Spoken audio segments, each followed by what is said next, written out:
உலகை எழுப்பும் ஞாயிறு அங்கே குடியிருப்பான். அவன் ஆனை முகத்தனின் அடியவர் மனத்தில் ஒளியாய் வந்து கொலுவிருப்பான்.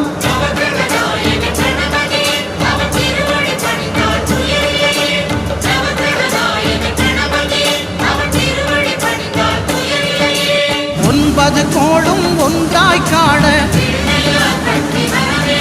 அங்கு கற்பகம் என்னும் கடவுளின் வெயில்